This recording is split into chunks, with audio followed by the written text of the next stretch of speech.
Então, pessoal, vamos continuar conhecendo essas plantas forrageiras aí para a gente usar nos nossos sistemas produtivos. E agora, se você for montar um sistema produtivo lá na nossa caatinga, um ambiente mais semiárido, né? Quais plantas estão mais adaptadas a esse estresse hídrico? E uma pergunta: plantas sentem calor? Plantas passam por estresse térmico?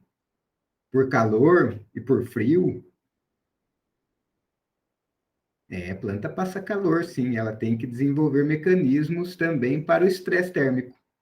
Muitas vezes, temperaturas muito elevadas e radiação, né, como nesse ambiente semiárido, a planta tem que ter algum mecanismo ali de resfriamento da folha, para manter ainda, né, as atividades de fotossíntese, né, a integridade de membrana, para não sofrer nesses ambientes muito quentes. Então, nós vamos dar um enfoque ao semiárido, normalmente um ambiente que, além do estresse hídrico, ele vem acompanhado com esse estresse por calor, por temperatura. Claro que todas as regiões do país aí, por algum momento, as plantas passam por um estresse hídrico, né? E normalmente pode não vir acompanhado daí por um estresse por temperatura. Mas nesse ambiente de semiárido, normalmente somam-se os dois, né? E aí as plantas têm mais artimanhas, mais superpoderes para sobreviver, reproduzir nesse ambiente, né? E ser capaz de fornecer forragem para os animais, né? Ter uma boa capacidade de suporte dessas áreas. Bom, roteiro da aula de hoje, aí com a imagem desse cacto, né? Uma palma florida, tá bonita aí.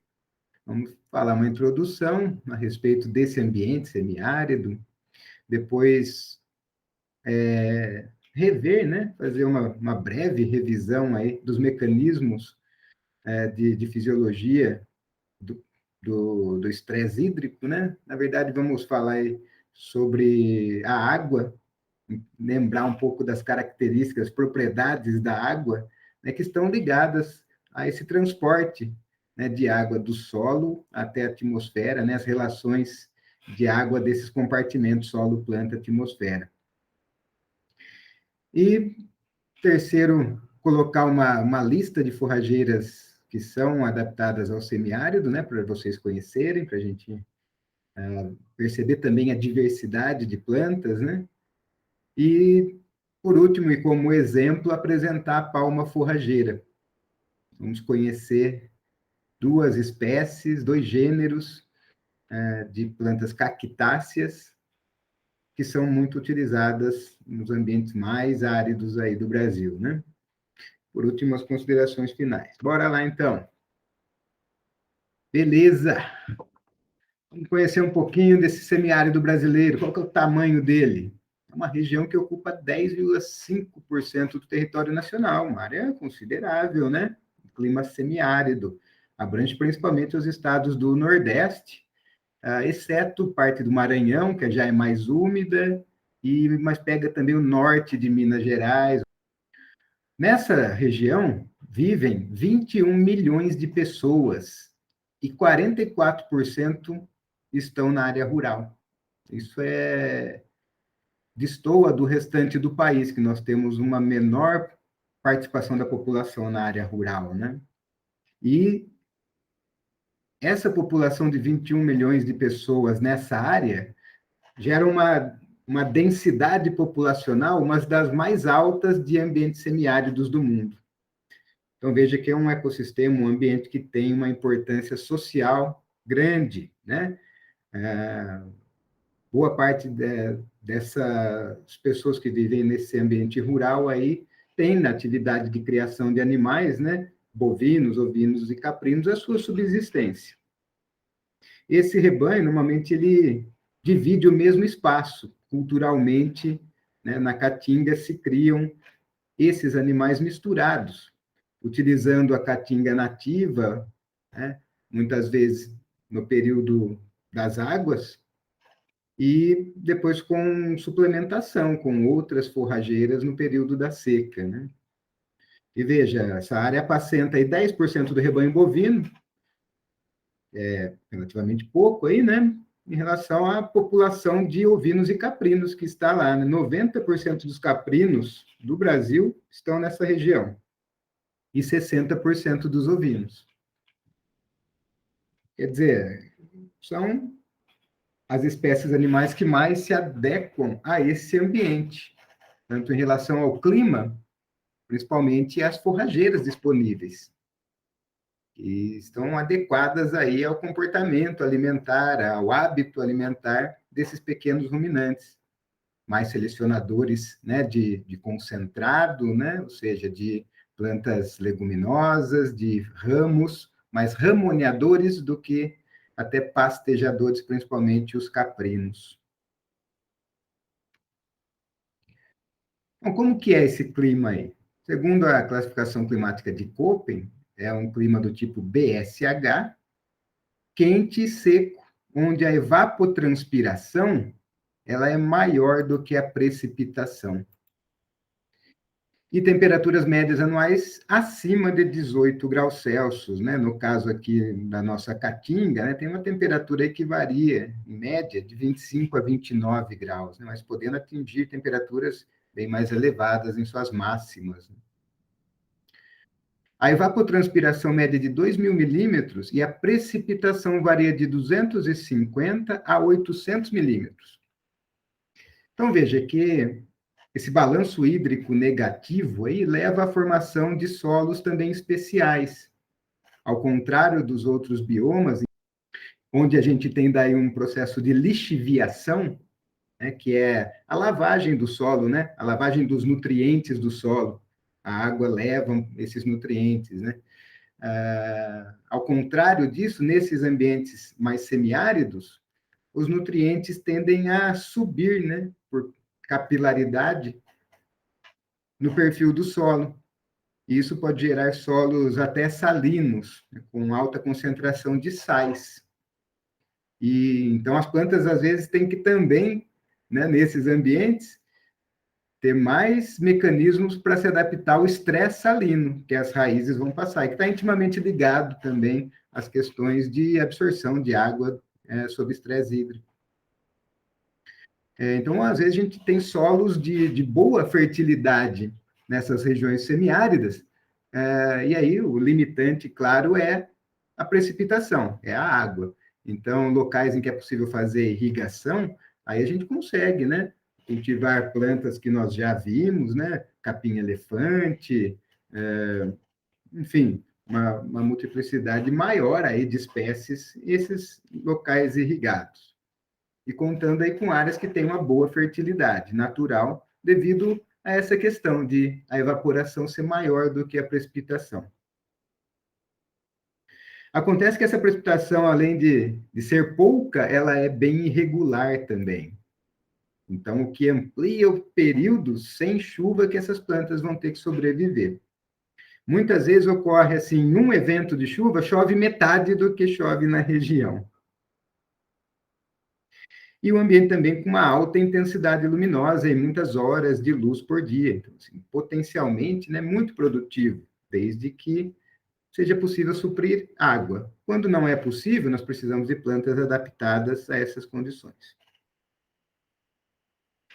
E a Caatinga tem uma diversidade muito rica, né? Uma grande diversidade de espécies de plantas, são 1.300 espécies, divididas em 42 famílias botânicas.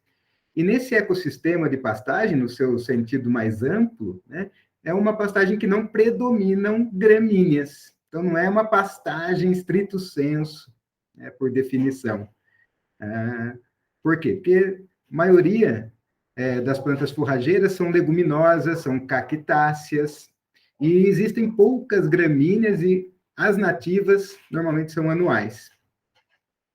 As espécies de gramíneas perenes são introduzidas ou naturalizadas, né? Ou seja, vieram para o Brasil há muito tempo e se adaptaram na região. E são poucas, relativamente poucas as espécies, comparando com o que a gente viu para o Cerrado, né? Até para regiões alagadas, a quantidade de gramíneas forrageiras para essa região é pequena. Por outro lado, existe uma diversidade grande de leguminosas e de outras famílias de plantas que podem ser utilizadas como forrageiras. Então, nós vamos ver mais para o final da aula essa diversidade.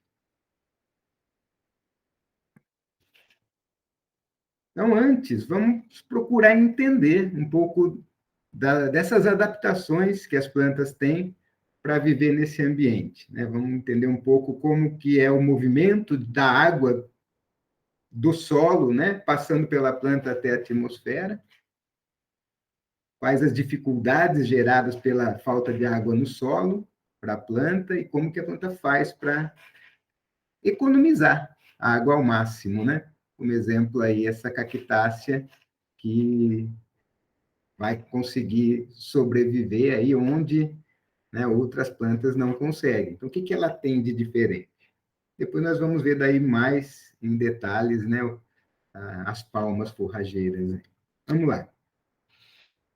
Bem, turminha, então vamos lembrar um pouquinho das propriedades importantíssimas da água, né, que permitem a vida de uma planta e que sustenta toda uma cadeia alimentar, né? Veja só a importância da água, né? Já começa ali que 80, 95% dos tecidos vegetais em crescimento estão com água. Então, quais são esses tecidos? Né? Principalmente os meristemas. Não pega os meristeminhas aqui que estão crescendo, tanto da parte aérea quanto da radicular, a exigência de água ali é enorme.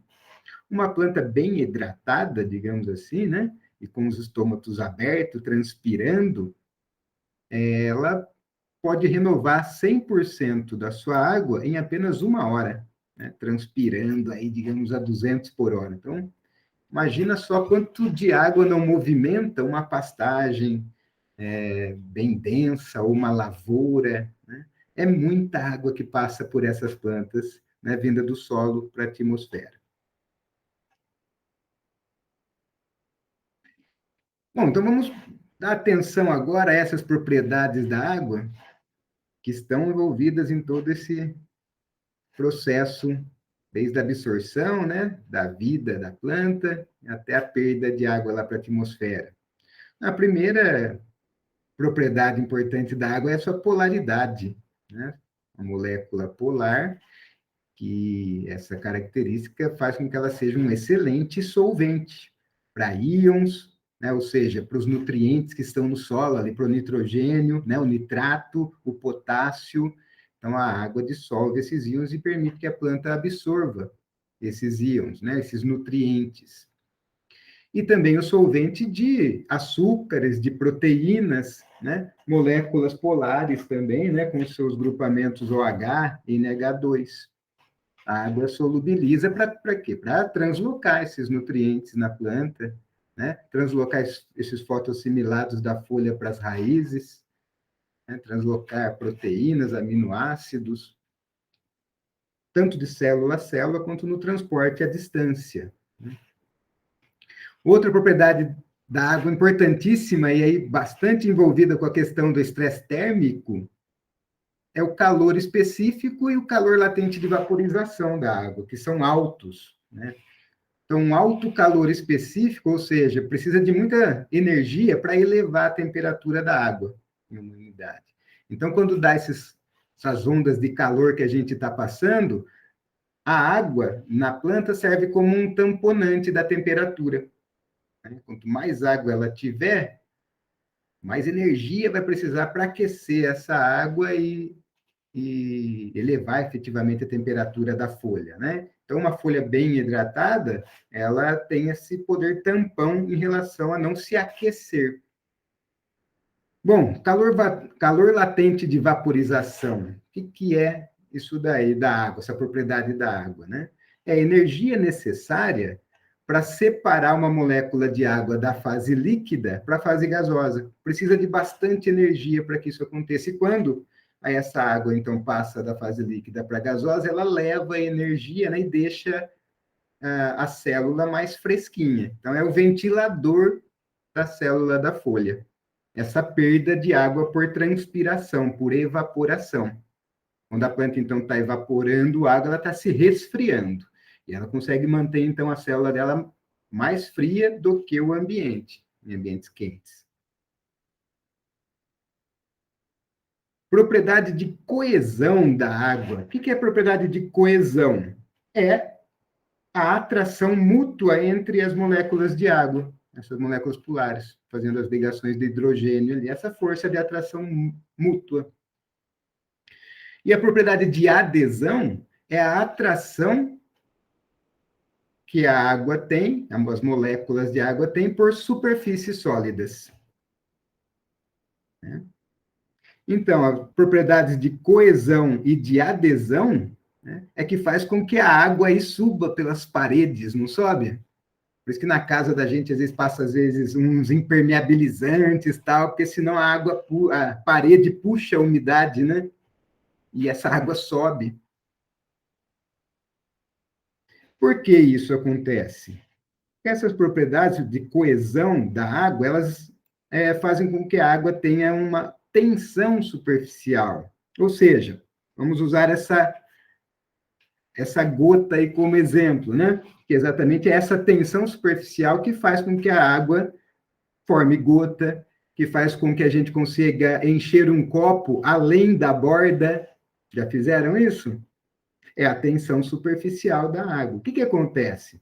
Acontece que as moléculas de água que estão aqui em contato com o ar, elas não querem o ar, então elas têm uma maior força de atração com as células vizinhas que estão aqui, né, para dentro da gota. Elas querem minimizar a área de contato com o ar. Né? E isso faz com que tenha essa tensão superficial, que é tida como a força necessária para maximizar, para aumentar essa área de contato, ou seja, desfazer essa tensão. Né? Isso acaba gerando uma pressão para dentro aqui da gota. Né? Gera uma pressão interna aí, essa tensão superficial. E isso que vai auxiliar lá no transporte da água, né? Essa tensão superficial também com então essa tensão superficial mais a adesão, né, que faz com que a água tenha essa atração às superfícies, faz com que seja possível o evento da capilaridade, né? Essa água se movimentar por capilaridade. Né? Então, se você pegar um vaso com terra seca e colocar esse vaso, ele bem perfurado embaixo, né? Colocar esse vaso num balde, numa bandeja cheia d'água, o vaso vai se encher de água. Essa água vai, por capilaridade, né? Ela vai subir no solo. Essa é uma propriedade importante aí da água. E aí, dentro da planta, né, quem que vai ser a parede para que a água tenha essa propriedade para transporte de longa distância na planta? A parede celular. A parede celular, a água vai caminhar pela parede celular dos vasos, xilema, né, até chegar nas folhinhas e ser transferida para a atmosfera, nesse fluxo contínuo que a planta vai ter, né, de transporte de água do solo para a atmosfera.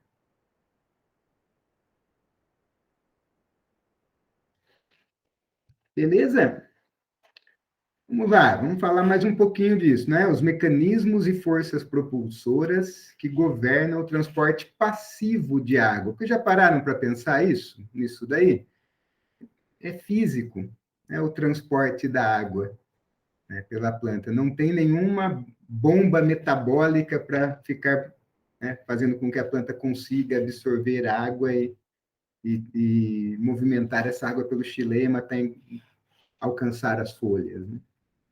E isso acontece a favor de um potencial, de uma diferença de pressão, né, que é chamada de potencial hídrico.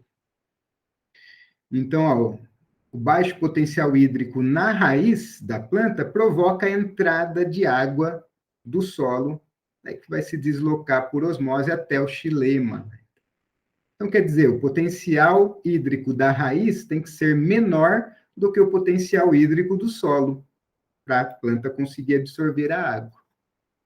E depois, o potencial hídrico no xilema tem que ser menor do que o potencial hídrico da raiz, para a água continuar subindo, né? Formando essa coluna de água no xilema, que é mantido por essas forças de coesão das moléculas de água, né? Formando esse potencial hídrico mais negativo do que o potencial hídrico da raiz. E aí a folha, né, ela tem a força de sucção, digamos assim, desse canudinho, que seria a evaporação, a transpiração da folha, né, da água pela folha, né? Então, essa água chega aqui pelos vasos condutores da folha, entra nos espaços do mesófilo intercelular, né? E aí a diferença da pressão de vapor d'água, né, faz com que a água saia aqui do seu estado líquido, né? Perca lá, né? Passe para o estado gasoso, né? E seja evaporada, transpirada na forma gasosa. Então, isso faz essa pressão negativa maior do que do xilema, é que faz a água subir, então, lá para a folhinha. E tem esse contínuo de água do solo, nas raízes, no xilema, nas folhas, na atmosfera. Esse gradiente de pressão, né? Ou de potencial hídrico. E, de fato, esse potencial hídrico, né? Do que ele é composto? O potencial hídrico, ele é composto aí pelo potencial hidrostático e potencial osmótico, tá? Então, e o que governa aí o movimento da água do solo para a atmosfera, a água se movimenta por fluxo de massa, né, nesses transportes de longa distância. E ele é guiado por essa diferença de pressão, de potencial hídrico. E aí ele é decomposto, então, nesse potencial hidrostático, né, que é um potencial de pressão. Então, a gente poderia, na célula da planta, essa pressão vai ser chamada lá do turgor, né? Uma pressão de turgescência da célula. E no solo, aí é uma pressão hidrostática, né? E a pressão osmótica, que é influenciada pela quantidade de solutos dissolvida na água, né? Então, quando a gente dissolve solutos na água, açúcares, aminoácido na água, você dilui a água e ela perde pressão, fica com valores mais negativos, né? Uma menor pressão osmótica. Isso diminui o potencial hídrico. Assim como uma menor pressão hidrostática, né, diminui também o potencial hídrico. E o contrário, claro, né? Se tiver uma célula com poucos solutos, vai ter um maior potencial osmótico, vai ter um maior potencial hídrico, né? Uma célula, por exemplo, uma célula que está murchando, né? Ela perde ali o seu potencial hídrico, perde a turgescência, né? Então aumenta o potencial hídrico. Então, mais uma vez, a água no solo ela vai se movimentar por fluxo de massa, então a taxa com que ela também se desloca no solo, né? Vamos imaginar a água aqui no solo, a taxa com que ela se movimenta depende dessa diferença de potencial hídrico, essa diferença de pressão, e da condutividade hidráulica do solo, que depende da textura do solo, né, que está relacionado à porosidade, né, e à relação da área de partículas do solo por volume de solo, né, a condutividade hidráulica. Então, ela varia de solos arenosos para solos argilosos, né? Nós vamos ver assim como o potencial hídrico também desses solos é diferente.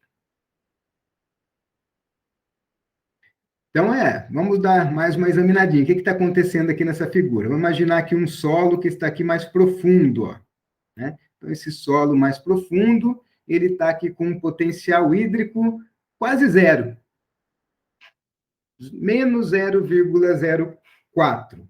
E veja que esse potencial hídrico é devido a um potencial hidrostático, né? Uma questão de pressão.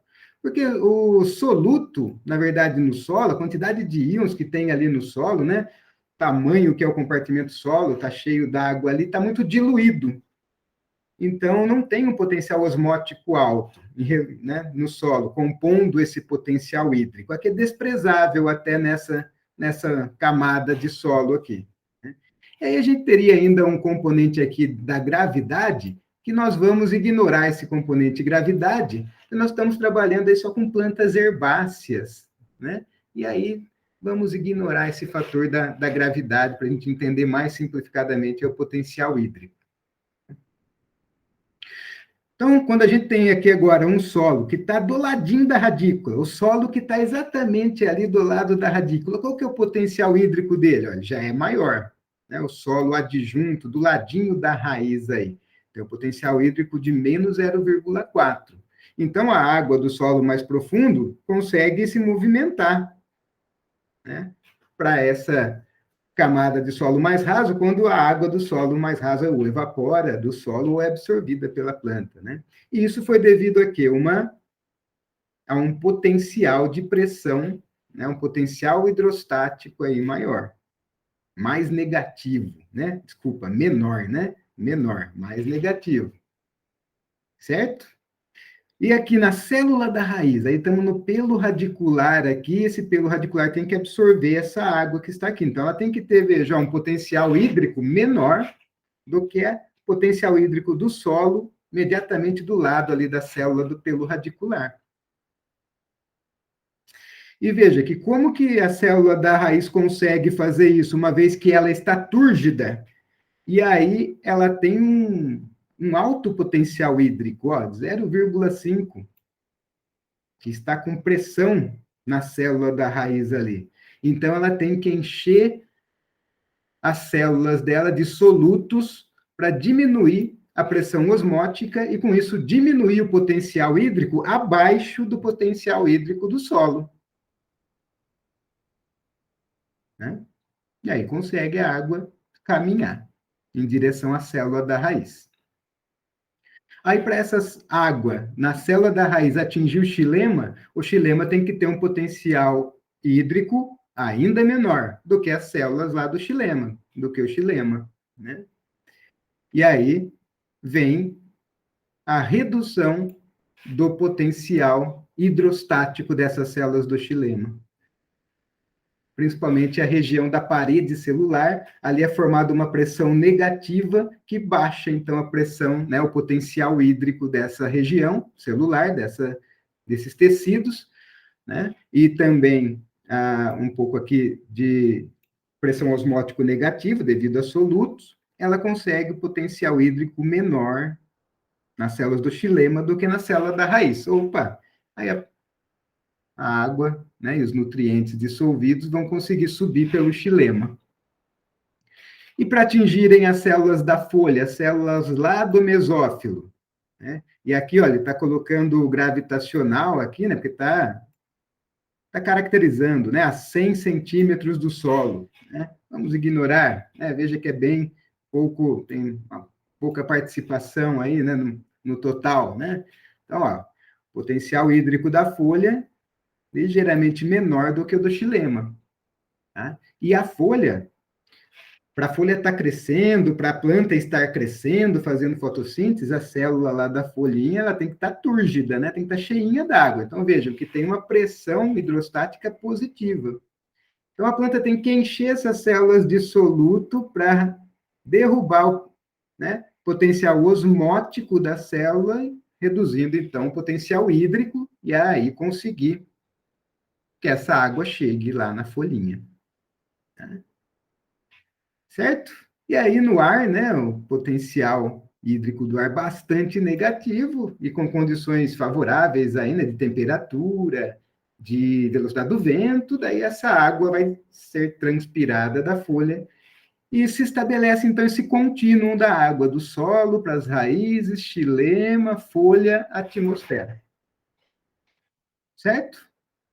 Uma planta passando, né, por um momento de bastante água no solo, ela não tem muito problema, porque o potencial hídrico do solo vai estar próximo de zero. O problema é quando esse solo começa a secar, que aí nós vamos ver o potencial hídrico dele despenca. E aí a planta tem que abrir mão de artifícios para também fazer despencar o seu potencial hídrico em cada compartimento para manter o transporte de água na planta. No momento que ela não consegue o potencial hídrico da folha menor do que do solo, atinge o ponto de murcha permanente, né? Que é quando o potencial osmótico da célula da folha não consegue ser menor do que o potencial hídrico do solo. Atinge o ponto de murcha permanente. Então, agora vamos trazer esse assunto aí para a questão de tipos diferentes de solo. Como que a planta, né, tem essa interação com diferentes tipos de solo? O que vocês acham? É mais fácil a planta tirar água de um solo argiloso ou de um solo arenoso? Onde a água se movimenta mais livremente? Num solo arenoso ou num solo argiloso? Qual desses solos tem maior capacidade de campo? Quais desses solos, quando começam a secar, vão ter um menor potencial hídrico? Vocês sabem, turma? Beleza, então vamos ver isso daí, ó. O conteúdo de água no solo e a sua movimentação dependem do tipo de solo, né? Esse tipo de solo é em relação à sua textura.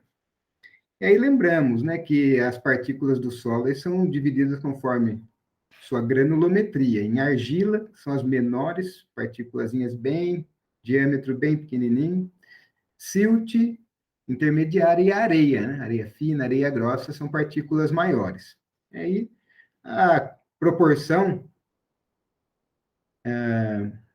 dessas partículas diferentes aí formam a textura do solo, de arenoso, com pouca argila, ou muito argiloso aqui com muita argila, ou seja, com mais de partículas fininhas, pequenas. Então, essas partículas de um solo arenoso são partículas maiores, então elas têm uma área de contato menor por volume de solo, né, por peso de solo. Então, no solo arenoso, partículas grandes se juntando ali, a área de contato da partícula com o ar, né, do solo ali, ou a água do solo, é menor em relação ao seu peso, comparando com o solo argiloso, que um monte de partícula pequenininha vão se agregando e tem uma área superficial grande em relação ao seu peso, comparando com o solo arenoso, né? E aí os poros se modificam também. Então, a forma que um solo arenoso ali, as partículas de areia se organizam, se agregam, formam poros grandes e menos de poros pequenos, né? Então, isso facilita a movimentação da água nesse tipo de solo. Por outro lado, essa pequena área de contato e poucos microporos dificulta, então, que esse solo segure água, né? Segure bastante água. Já no solo argiloso, né, então eu tenho uma grande quantidade de microporos, que dão essa área de superfície grande em relação ao seu peso, e dão uma capacidade maior de retenção de água. Então, a água no solo aí, um solo pode estar saturado por água, né? Todos os espaços estão ocupados por água, e após essa água ser drenada, você permitia, né, a drenagem dessa água, imediatamente depois que para, vamos supor, de pingar água de um vaso ali, aquele solo atingiu a sua capacidade de campo, né? E nos solos argilosos, pode chegar a 40% essa capacidade de retenção de água em relação ao volume de solo. Ao passo que no solo arenoso, isso pode atingir 3% apenas, né? Bom, quando o solo começa, então, secar, né? Vamos imaginar, o solo aqui estava insaturado, veio para a sua capacidade de campo, então, quando ele estava saturado, o potencial hídrico desse solo era bem próximo de zero, né? Vamos colocar aqui próximo de zero, desse solo saturado. Quando ele vai secando, nós temos uma diminuição, né, do potencial hídrico, vai reduzindo o potencial hídrico. do solo. Por quê? Porque, veja, as moléculas de água vão se separando, vão fazendo aquela curvatura que gera uma pressão negativa, então cai a pressão hidrostática do solo. A pressão hidrostática do solo é pouco influenciada pela osmolaridade e muito aí pela pressão hidrostática, que acontece, então, nesse processo do solo ir secando, né? Não, aqui, ó, por exemplo, no primeiro, a primeira água que sai do solo é a água entre as partículas, nesse interior. E a água, então, pela sua propriedade de adesão, vai ficando aderida às partículas de solo. Como no solo argiloso tem uma maior área superficial das partículas, retém mais água no solo, né? Só que também promove um menor potencial hídrico. Essa pressão negativa é maior. E aí fica mais difícil, então, da planta retirar a água desse solo argiloso do que de um solo mais arenoso, né? Por conta desse menor potencial hídrico formado quando o solo vai secando num solo argiloso, né? Vai ter esse potencial hídrico mais negativo do que no solo arenoso. E aí, claro, a folhinha da planta lá vai ter que ser capaz de abaixar o seu potencial hídrico por meio de solutos, né, diminuindo o seu potencial osmótico, abaixo desse potencial hídrico do solo. Então, mecanismos fisiológicos que essa planta vai ter que ter, né, para encher o seu conteúdo celular de solutos lá e conseguir manter o transporte de água para as células. Senão, ela entra em ponto de murcha, né? Aí é aquele vasinho que você esqueceu lá no cantinho, sem molhar. Então, agora você já vai saber a hora que você olhar esse vasinho. Nossa, eu deixei o potencial hídrico do solo despencar. E aí a folhinha não conseguiu se encher de solutos, não conseguiu fechar os estômatos, não conseguiu preservar água, preservar, né, o turgor das células, entrou no ponto de murcha permanente. O potencial osmótico da célula não conseguiu ser mais baixo do que o potencial hídrico do solo. Então, as plantas que resistem têm essas adaptações fisiológicas, metabólicas, morfológicas, anatômicas, para evitar, tolerar ou até escapar da seca. As diferentes estratégias das plantas nesses ambientes. Então, vejam só, né? Mudanças fisiológicas. Aqui são várias mudanças fisiológicas que vão acontecendo ao passo que o solo vai secando, né? Então, vejam, solo mais seco, potencial hídrico menor, mais negativo, né? Potencial hídrico que medido em Pascal, né? Vamos ver, no comecinho do estresse hídrico, lá, a primeira coisa que a planta sente, ela responde com menor expansão celular. Começa a secar ainda mais, ela começa a diminuir a produção de células, né? A síntese de parede celular. Secou um pouquinho mais, ela já tem afetado a produção de algumas enzimas, né? Proteínas. Secou mais, para plantas que sobrevivem, é porque ela tem ali com uma alteração de condutância estomática, né? E conseguiu preservar a água na folha, não perdendo para a atmosfera. Só que isso aí vai ter um impacto lá na fotossíntese. E aí a planta começa a tentar acumular solutos num ambiente com um déficit hídrico severo, né? De ambientes áridos aí, as plantas que sobrevivem conseguem acumular esses solutos para derrubar o potencial hídrico das células da folha. E também tem estratégias de o quê? Diminuição de área foliar, para diminuir ainda mais a transpiração. Então, é por isso que a gente vê aquela paisagem de caatinga na seca, as plantas todas sem folhas, né? Então, elas abrem mão das folhas para tentar preservar a água na planta. Joia?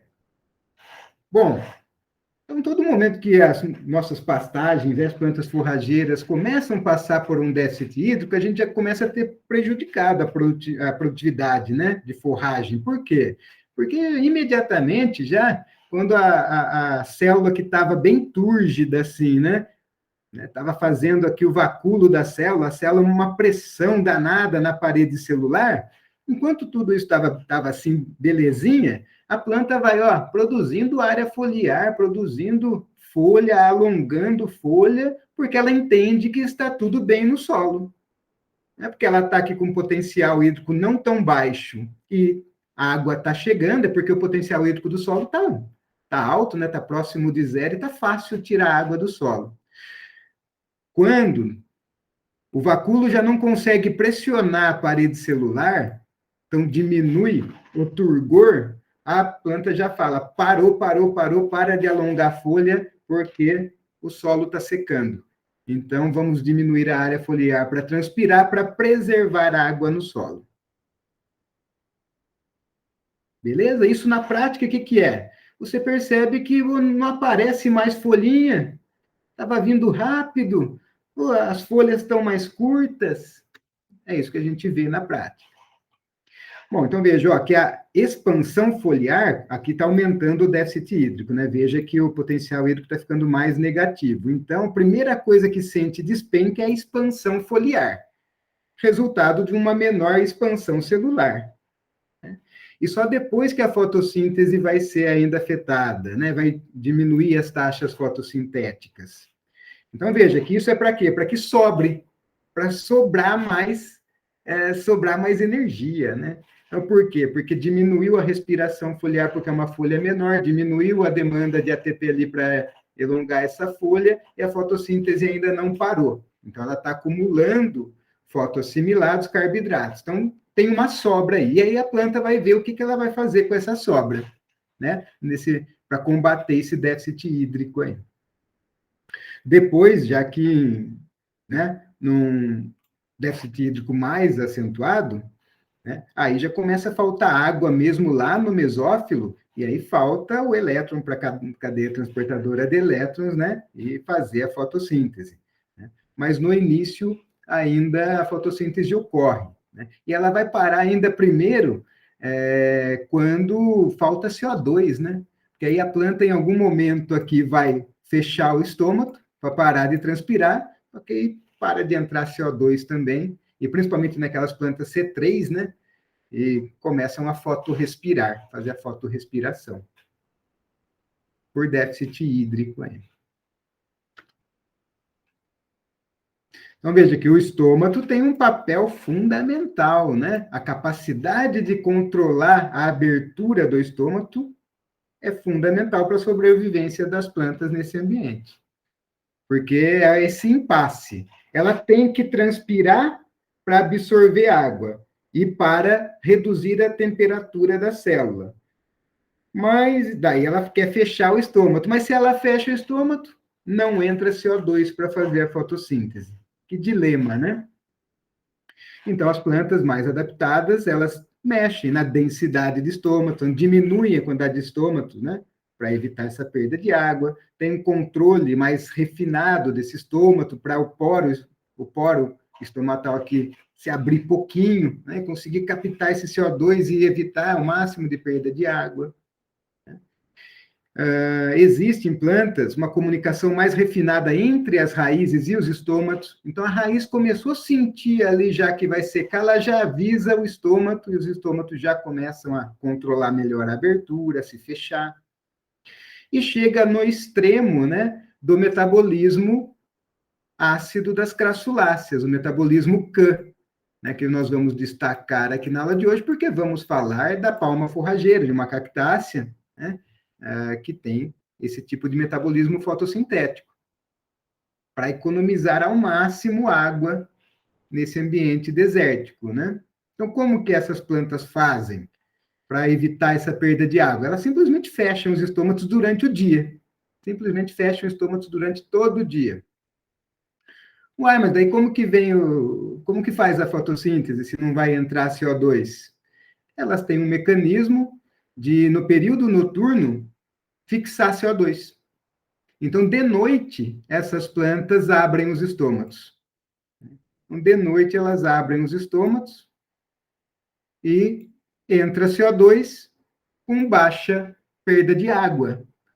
Aí, quem que esse CO2 vai encontrar aqui, que forma essa molécula malato que a gente já viu? Lá na planta C4, a enzima fosfoenol piruvato, né? Vai formar, então, um malato, e aí o malato vai ser armazenado no vacúolo da célula. Aqui está o vacúolo. E fica o malato aqui armazenado, né, sendo armazenado durante a noite. Amanheceu, a planta identifica e começa a quebrar o malato, né? Quebra o malato lá em piruvato e CO2.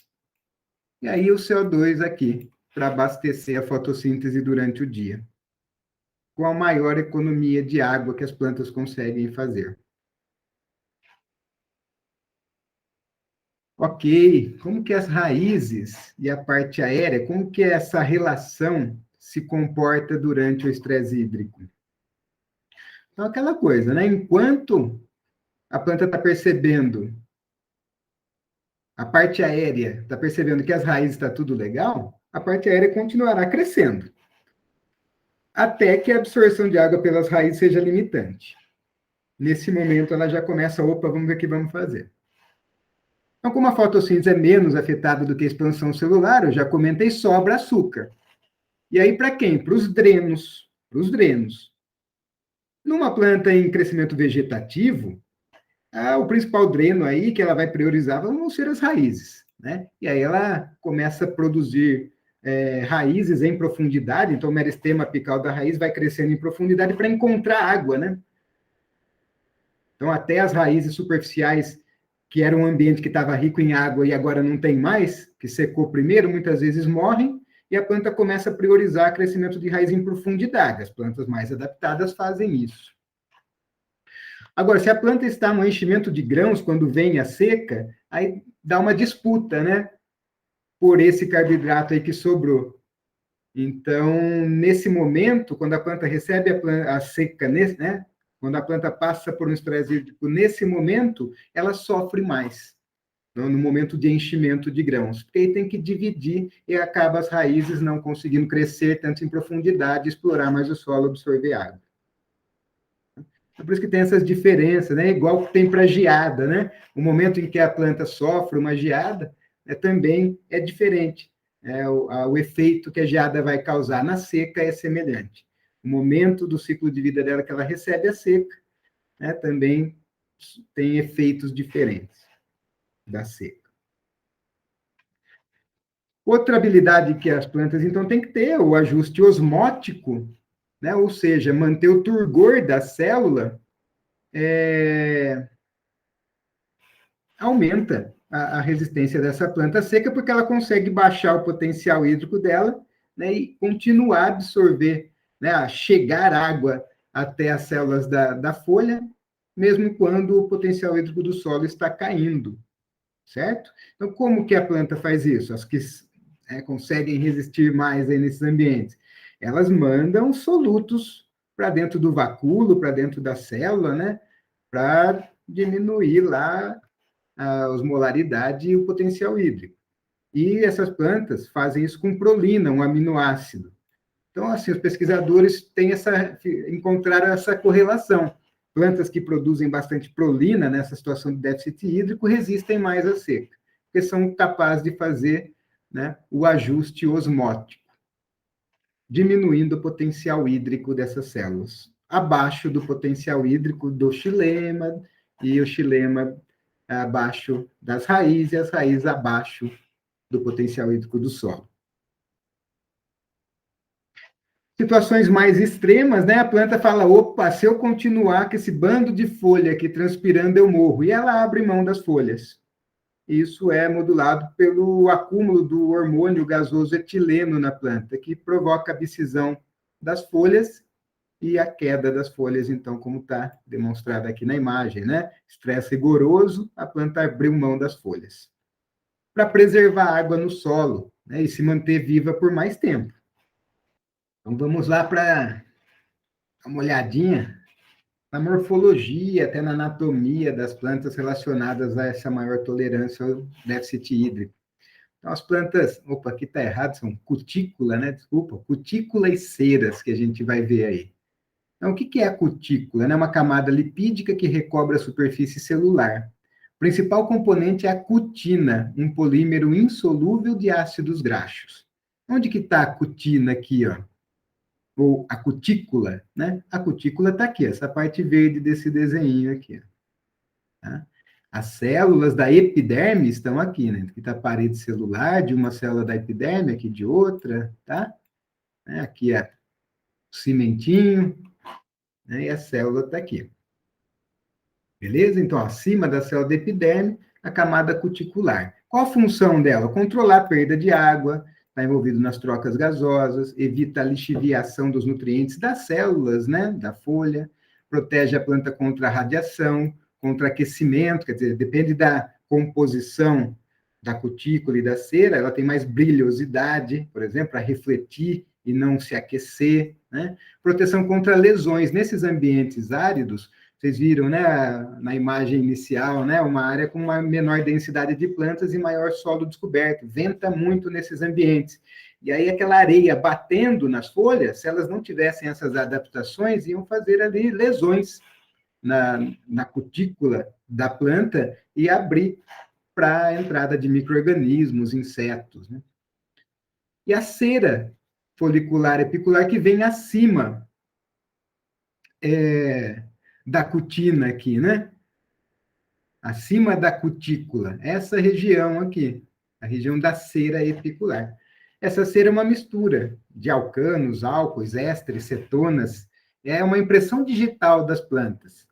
Cada planta tem uma composição diferente aí na sua cera, até é possível identificar as plantas que o animal comeu analisando nas fezes a cera, né, os alcanos constituintes ali dessas plantas, certo? E elas estão envolvidas, então, em toda essa proteção da planta contra a desidratação, contra o aquecimento, contra o ataque de doenças, né, micro-organismos, insetos. E veja só, né, nessa imagem de baixo aqui, tem uma variação, né, do aspecto dessa camada que recobre aí as folhas, né, exceto onde estão localizados os estômatos. Então, onde estão os estômatos, né, não tem o recobrimento da cutícula, tampouco da cera. E aí, 95% do vapor de água, né, que vai ser transpirado pela planta, se dá pelos estômatos. Mas o restante aí é também, né, controlado pela cutícula, pelas ceras das plantas. Então, nós vamos ver, nesses ambientes áridos, plantas com cutículas mais espessas, com uma serosidade maior, né? Estruturas para se adaptar. Espinhos e acúlios, outras estruturas morfológicas, anatômicas, né? Responsáveis pela adaptação dessas plantas. Vocês sabem qual a diferença entre espinho e acúlio? Os espinhos são folhas modificadas ou caule modificados, né? E tem a função de evitar a perda de água, principalmente, né? E também funciona como defesa contra a herbivoria. Já os acúlios têm origem epidérmica. Então, por exemplo, aqui essa leguminosa, né, ela tem um acúlio, né, um prolongamento da epiderme aqui para proteger contra a herbivoria. Mas não se trata de uma folha modificada como os espinhos aqui dessa palma forrageira, né, que as folhas se modificaram para evitar perda de água. E aí o órgão que o animal se beneficia, vai consumir, é o caule, né, que é essa região que aí se modificou para fazer a fotossíntese.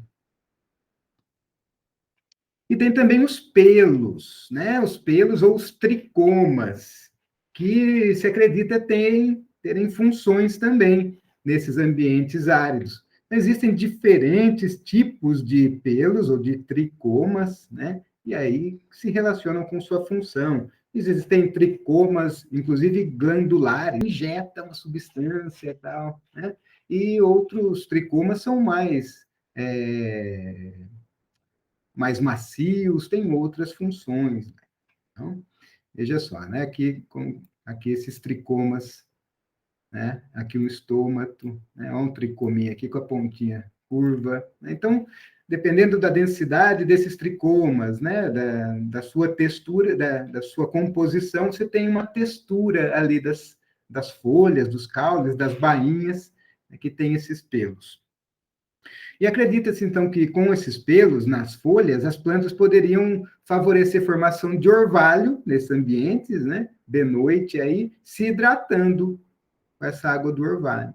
Ou mesmo que nem nessa imagem, né, veja que parece um veludo esbranquiçado, formado por esses pelos, e acredita-se que pode ser para refletir a luz do sol, a irradiação, e manter o controle de temperatura das folhas, das células das folhas. Então, vamos só mostrar aqui a diversidade de forrageiras que são indicadas para alimentação no semiárido. Então, é isso aí. Esse artigo, publicado na PAB aqui, ele traz uma lista, o nome vulgar e científico aqui, de várias espécies encontradas na Caatinga no período chuvoso, no sertão de Pernambuco. Uma lista enorme. E apenas 3 plantas são gramíneas. Apenas 3. Né? Os senchos ciliares, ou Penicetum ciliaris, a sinonímia, que é o capim-búfeo.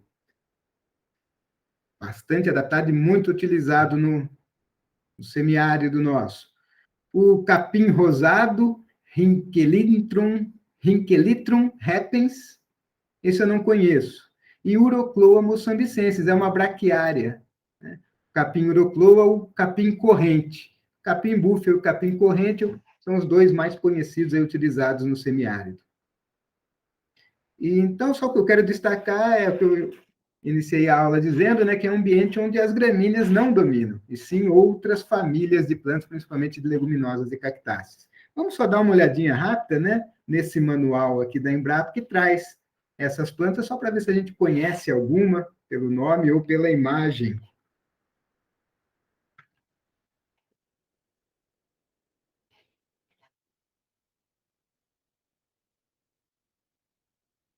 Aqui pelo sumário, só para a gente ver, né? Ó, vocês conhecem alguma delas aí? Ó, algaroba, aí o capim-búfalo, capim-corrente, que são as gramíneas, cunhã, erva-sal, gliricídia, guandu forrageiro, leucena, mandioca, maniçoba, melancia forrageira, palma forrageira, pornunça, pustumeira e mais uma gramínea aqui, o sorgo.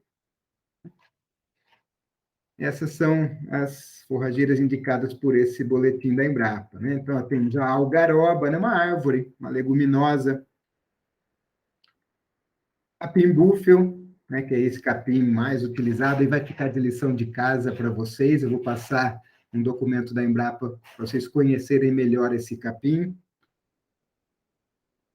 O capim corrente, que é uma braquiária. Aí, cunhã, uma leguminosa. Erva-sal, eu não conheço, eu acho que não é nenhuma leguminosa, não sei de que família é, eu acho que aqui não tem. A gliricídia, essa é uma planta arbórea, arbustiva, leguminosa, está sendo bem difundida no semiárido. O guandu forrageiro, uma planta bianual, arbustiva, leguminosa, que também produz grãos comestíveis, né? A leucena, essa eu já apresentei lá na aula de morfologia, uma leguminosa, arbórea, arbustiva. Aí outras famílias de plantas, né, que não leguminosas e que também têm um uso forrageiro, né? No caso, a mandioca, a maniçoba, melancia forrageira, né? E aí também uma importância hídrica, como a palma forrageira, né?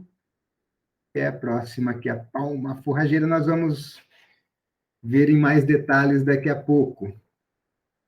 Outra planta parecida com a mandioca aqui, pornunça.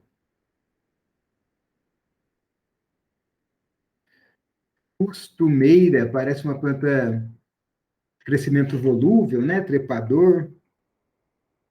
O sorgo, né? Para áreas já com uma maior precipitação, né? Veja que uma grande diversidade, prioritariamente leguminosas, pouca participação de gramíneas. Característica, então, das plantas forrageiras indicadas para o semiárido brasileiro. Então, como prometido aí, fica o capim-búfio para vocês conhecerem. Eu já deixei tudo grifadinho aí nesse comunicado técnico, né?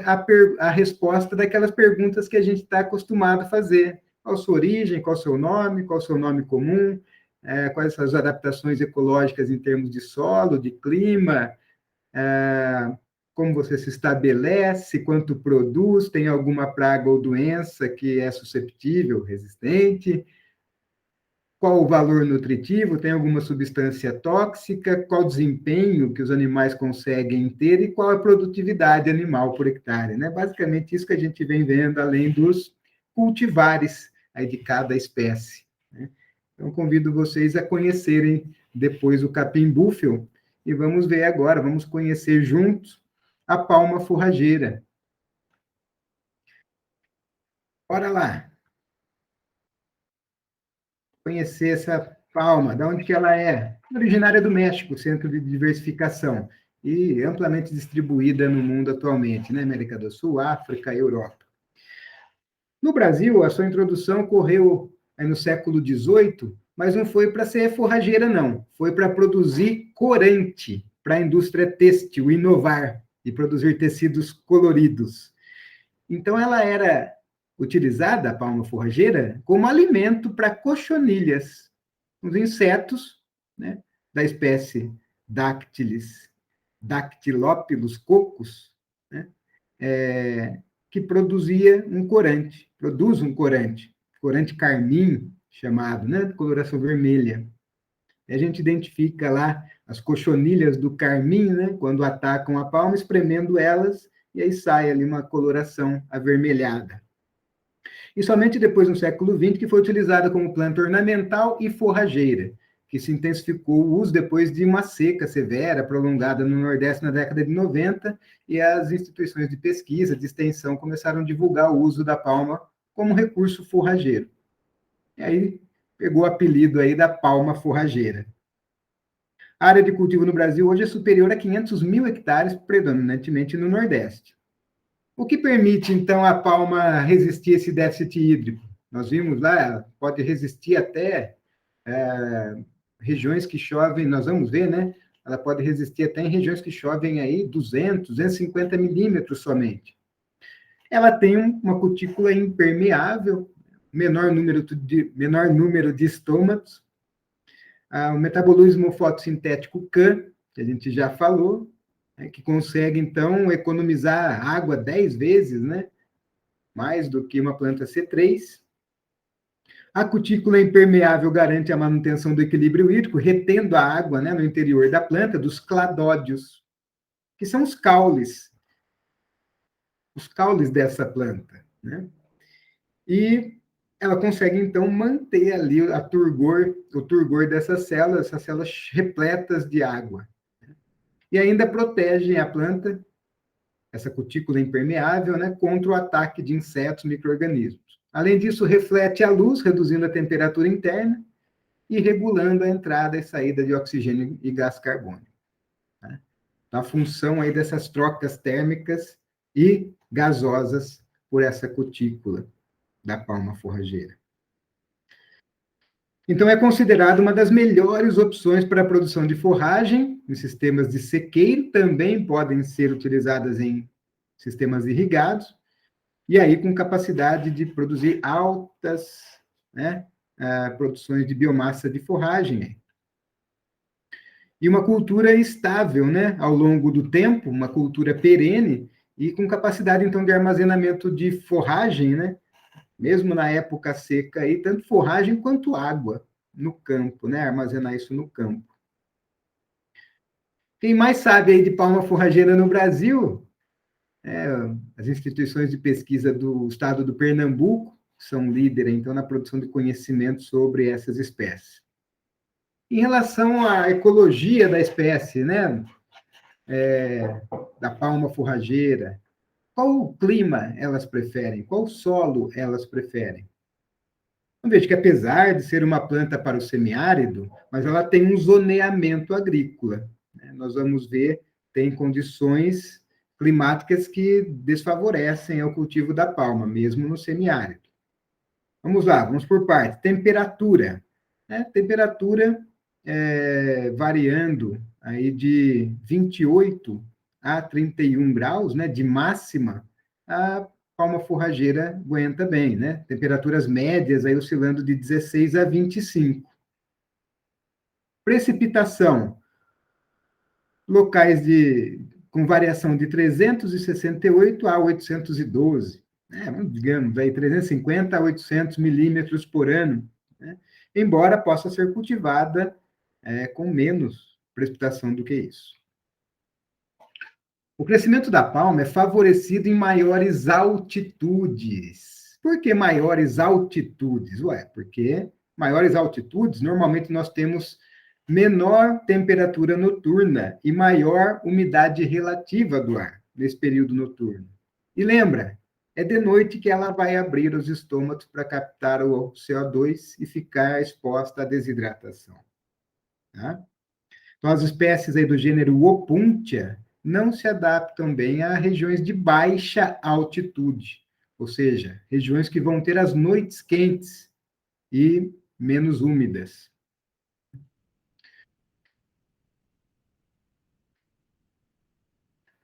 Exigência em relação à fertilidade do solo. Às vezes as pessoas pensam, né? Cacto vive no deserto, né?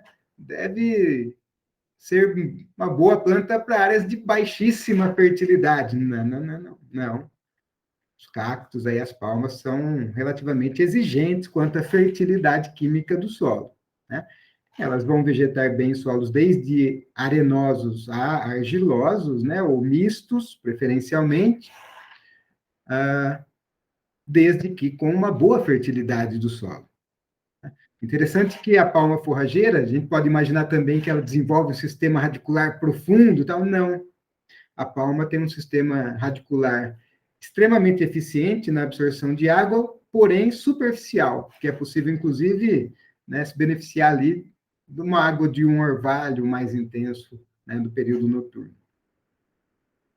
Então, áreas com deficiência de drenagem também não servem para a palma, né? Então, um solo de média alta fertilidade, bem drenado, é o que ela gosta. Como que se estabelece, então, uma área de palma forrageira? Vocês acham que é por sementes ou por mudas? Normalmente, o estabelecimento da palma forrageira ela é feita em áreas exclusivas de palma, chamados palmais, e normalmente é estabelecido em linhas, como está aí nessa imagem. E a distância entre linhas vai variar, né? Conforme o tipo de solo, conforme a precipitação do local, conforme a bitola do trator, conforme a largura da carreta, né? Como está aí esse experimento testando aqui diferentes espaçamentos, né? Também conforme o clima. Então, regiões que chove um pouco mais, dá para fazer um palmal mais adensado, vai ter mais água no solo, né? Uma região mais árida, às vezes com um espaçamento maior, essas plantas vão produzir mais, que está adequado, né? A quantidade de água no solo com a quantidade de raízes ali absorvendo a água.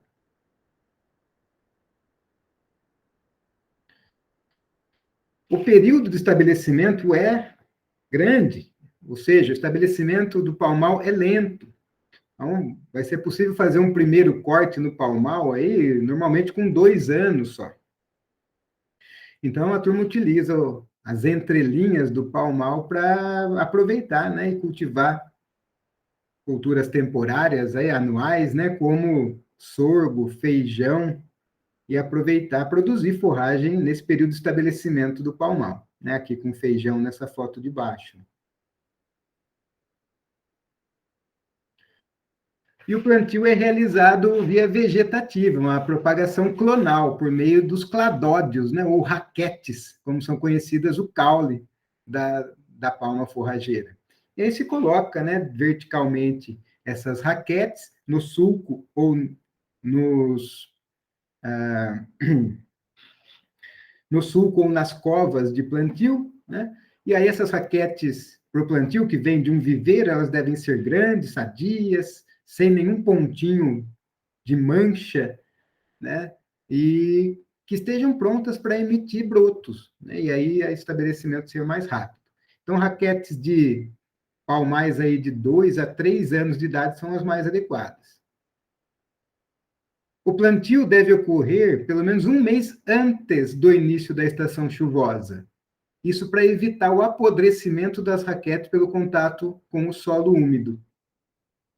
Outro cuidado para garantir a brotação das raquetes é o chamado período de cura. Então, antes de plantar, 15 dias antes, você tem que já fazer a colheita dessas raquetes e deixar elas quietinhas lá para cicatrizar aquela parte que, né, ficou exposta ali que você colheu. Então, cicatrizando aquela parte, a hora que você plantar, vai ter a menor possibilidade de incidência de doenças, né, por micro-organismos, aí, bactérias, vírus, né, que vão favorecer o desenvolvimento de uma podridão nessa muda. E aí enterra essa muda, 2/3 dela, né, 2 anos depois lá dá para fazer a primeira colheita. Quais são as principais doenças encontradas nos palmais? Fungos e bactérias que provocam a podridão. Então, a palma ela é sensível quanto a injúrias, meio parecido com a alfafa que a gente viu. Então, quando o palmal ali, por exemplo, uma colheita mecânica ou um pastejo direto, né, que vai provocar muitas injúrias ao palmal, isso facilita a entrada desses micro-organismos e a ocorrência de podridões. E o palmal pode ser irrigado também, né? O que acelera o seu estabelecimento e aumenta, obviamente, a produção de forragem. A colheita se inicia, então, 1,5, 2 anos após o plantio, dependendo do espaçamento e das condições de clima e solo, e normalmente a colheita é realizada manualmente, de forma a prevenir, né, a preservar o palmal, exatamente dessas injúrias, né, da entrada de micro-organismos. Então, se faz a colheita normalmente manual. O pastejo direto pode ser feito, mas danifica muito as palmas, abre muito ela para a podridão. A colheita do palmal, normalmente, ela é feita, no mínimo, bienal, né? Ela é feita a cada 2 anos, então não se colhe, normalmente, o palmal todos os anos. Então, se colhe a cada 2 anos, aí deixando o artículo secundário, deixando aí 2 camadas de raquetes, que vão ficar remanescentes após a colheita, para ter uma área de cladódio fotossintetizante que vai otimizar a rebrota, certo? E aí conseguimos produtividades de 5 a 30 toneladas de matéria seca, né, desses palmais aí. Então, mesmo, uma amplitude enorme, né? 5 a 30 toneladas, e isso é a cada 2 anos. Então, vamos trazer para anual de 2,5 a 15 toneladas de matéria seca por ano. Após a colhida, a palma pode ser utilizada de imediato, todo dia colhe manualmente ali e utiliza, ou pode ser mantida à sombra por até 16 dias. Então, isso é muito interessante, porque a colheita ali é um processo trabalhoso, né, demorado, e às vezes é interessante você fazer colheitas para durarem 16 dias, né, que ela não vai perder valor nutritivo, e isso vai diminuir os custos ali de transporte, né, trabalho ali na colheita também é otimizado. Então, qual que é a utilização da palma? Principalmente em rebanhos leiteiros, mas também de ovinos e caprinos no semiárido. É um excelente alimento energético. A sua composição química varia de acordo com a espécie, a idade, a época do ano, a adubação e espaçamento. Ela apresenta baixíssimo teor de água, né? Baixo teor de matéria seca, ela tem muita água. Então, não se recomenda o seu uso isolado na alimentação animal. Então, não é aconselhável manter um animal comendo só palma forrageira, tá? Não está adequado isso. Então, normalmente se utiliza a palma para compor dietas, né? Misturando alimentos volumosos, alimentos concentrados, né? Balanceando o teor de proteína dessa dieta. Então, o melhor resultado é obtido assim, com a mistura com alimentos concentrados. fazendo a sincronização, né, de energia e proteína no rumen e aumentar a produção de proteína microbiana e energia lá para o animal. Então, cabe ressaltar que é interessante que o alto teor de água da palma é uma forma indireta de promover maior consumo de água pelo animal, né? Porque nessas regiões, muitas vezes o bebedouro é do tipo escavado no solo e a água vai diminuindo nessas cacimbas, vai ficando de baixa qualidade, tá? Então, às vezes, os animais diminuem a ingestão de água porque eles só têm disponível ali água de baixa qualidade na pastagem. Isso reduz a produção de leite, né? Desempenho, ganho de peso, fertilidade. Então, às vezes, animais tratados nessa época do ano com uma boa quantidade de palma aumentam o leite lá porque aumentou a quantidade de água de qualidade ingerida por esses animais. A palma forrageira é rica em carboidratos não fibrosos, aí 62%. Em digestibilidade também, tem uma digestibilidade muito boa, né? Ou nutrientes digestíveis totais aqui de 62%. Tem bastante água, né? Então tem cerca de 10%, 11% de matéria seca, e tem baixa concentração de proteína bruta, 4,8% em média. Mas alta concentração de minerais, ó, 12% de minerais na matéria seca.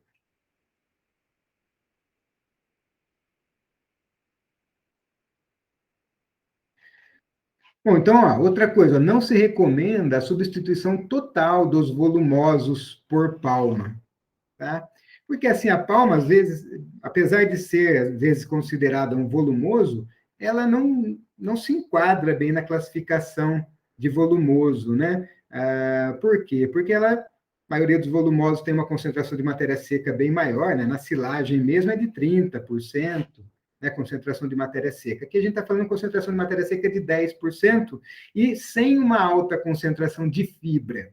Nós temos, na verdade, uma alta concentração de carboidratos solúveis, de carboidratos não estruturais, né? O que faz com que seja um alimento energético.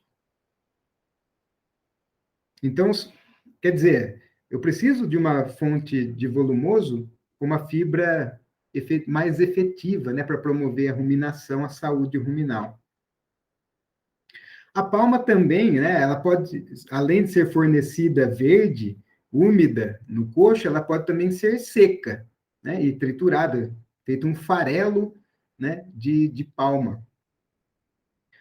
A forma que verde com que ela normalmente é utilizada é essa forma aqui que está na imagem, ó, picadona, picada no facão, muitas vezes, e servida no coxo. Ela pode também ser triturada, né? Aí ela forma uma mucilagem, fica parecendo aquele quiabo da avó, né? Solta aquela mucilagem, e aí até as misturas com a parte concentrada da dieta, ela fica melhor, aumenta a ingestão e diminui a seletividade de partículas pelos animais, né? O que melhora a sincronização ali de proteína e energia no rumen. Já com as palmas picadas, como está aí, os animais às vezes selecionam, comendo primeiro o concentrado, né? E da dieta, então desbalanceando a dieta.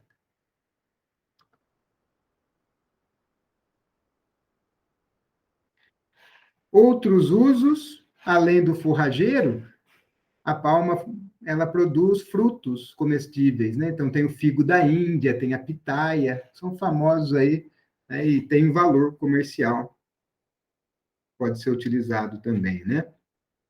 Além de alguns fins medicinais e uso como matéria-prima na indústria de cosméticos. O melhoramento genético da palma forrageira, né, ele tem aí como grande objetivo plantas de maior produtividade e mais resistentes à cochonilha. Isso que a gente vai ver.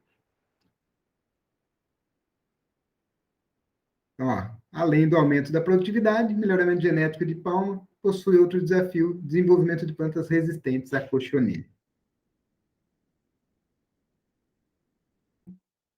Vamos ver os cultivares que existem aí disponíveis. São dois gêneros, são duas espécies, né? O Puntia ficus indica e a Nopalha cochenilífera. Então, nós vamos encontrar cultivares dessas duas espécies de palma. A primeira, o Puntia ficus indica, as cultivares dessa espécie, são mais rústicas. e da segunda, mais exigentes em umidade. Então, vamos lá, ó. Cultivar gigante, Diopuntia ficus indica. Olha, produz raquetes de até 1 quilo e com 50 centímetros de comprimento, então plantas robustas, né? E são mais resistentes à seca e resistente à cochonilha de escamas. Nós temos duas cochonilhas principais, a de escamas e a do carmim, né? Então, a cultivar gigante, ela é resistente à cochonilha do carmim, mas é susceptível, desculpa, ela é resistente à cochonilha de escamas e susceptível à cochonilha do carmim. Só que ela é altamente resistente aí à seca e altamente produtiva. Só que de menor palatabilidade e menor valor nutritivo. Então, sempre aquilo, vai ter prós e contras, né, nos cultivares. Outra cultivar, a redonda, olha que bonita, também da espécie Opuntia ficus indica. Raquetes ainda mais pesadas, 1,8 quilos, também resistente à seca, porém é susceptível à cochonilha do carmim também. Olha que bonitona aí. Palma forrageira cultivar redonda. Bora para outra espécie, Nopalha cochinellifera. A principal cultivar é a palma miúda ou palma doce. Então, são de menor porte, mais ramificadas, com maiores teores de matéria seca e carboidrato. Então, são mais nutritivas. Só que tem uma menor resistência à seca, né? Embora seja resistente à cochonilha do carmim. Então, prós e contras. Mais exigente em fertilidade de solo e umidade, e precisa de locais mais altos para que tenha temperatura noturna mais amena. Está aqui a palma forrageira miúda, da espécie Nopalha cochinellifera. Veja que ela é menor e mais ramificada, né? E aqui um híbrido, orelha de elefante, é um clone importado do México e da África, que apresenta a vantagem de ser resistente à cochonilha do carmim, menos exigente em fertilidade do solo, só que apresenta espinhos, que dificulta o seu manejo, né? Dificulta a colheita e agrega mais um procedimento que é o de queimar os cladódios para amolecer os espinhos e os animais conseguirem consumir mais facilmente. Tá ok? Então, essas são os principais cultivares de palma forrageira que a gente vai encontrar na região semiárida brasileira. Ok, pessoal? Então, sim, considerações finais. Lembrar que nesse ecossistema nós temos aí uma grande diversidade de espécies e onde não predominam gramíneas, e sim leguminosas, cactáceas. Nesses ambientes de caatinga, principalmente caatinga mais raleada, que já foi, né, feitas retiradas de plantas pelo homem, seria muito interessante utilizar, então, essas espécies exóticas, né, mais produtivas e adaptadas, de gramíneas, como o capim-búfio, leguminosas, como a leucena, gliricídia, e cactáceas, como a palma forrageira, né, de forma complementar à caatinga nativa existente, né, introduzindo essas forrageiras. Creio que essa seria o melhor caminho, né, para a gente aumentar as taxas de lotação, a produção animal na caatinga, sem precisar modificar por completo esse ecossistema. E essas plantas aí, principalmente a palma forrageira, né, que a gente deu destaque, são importantes tanto para a segurança alimentar, né, quanto hídrica do rebanho. Bom, então é isso, pessoal. Obrigado aí pela atenção, pela paciência. E eu vou agora passar para vocês a palavra para ver se ficou alguma dúvida, tem alguma pergunta, algo a acrescentar, talvez alguma correção aí.